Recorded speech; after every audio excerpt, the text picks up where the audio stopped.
Rəşad, sözlərimə diqqət elə. Yeri gəldikdə belə rəğbət elə. Borcundur kəvliyə hörmət elə. Sözü vardırsa onun hər şeyi var. Sözü vardırsa onun hər şeyi var. Məndə bu qafiyənin mənbəyi var.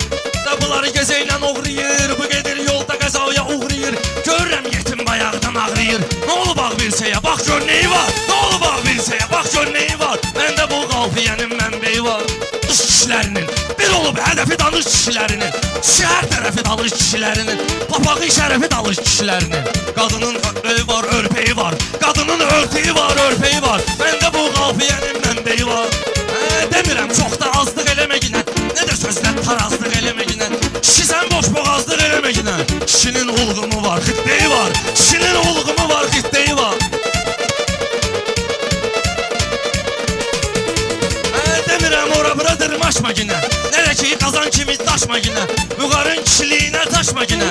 Kişinin məzhəbi var, məsleyi var. Kişinin məzhəbi var, məsleyi var. Məndə bu qafiyənin mənbəyi. Qarın dişi canavar dişi kimidir. Erkəklə sözünü deyən dişi kimidir. Erkəklə sözünü deyən dişi kimidir. O kişi faşizlidir, kişi kimidir. O kişi faşizlidir, kişi kimidir.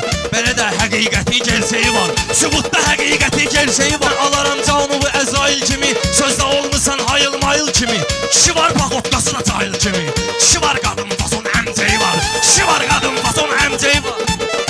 Sən əmceyimi də qurdalayacağım. Belə də mən səni parçalayacağım. Səni toydan sonra tapdalayacağım. Məndə barda tokda bok səlceyi var. Məndə barda tokda bok səlceyi var.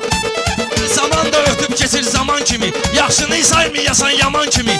Sənəti təsvir et alcıman kimi. O köyün ildırımı şimşeyi var. O köyün ildırımı şimşeyi var.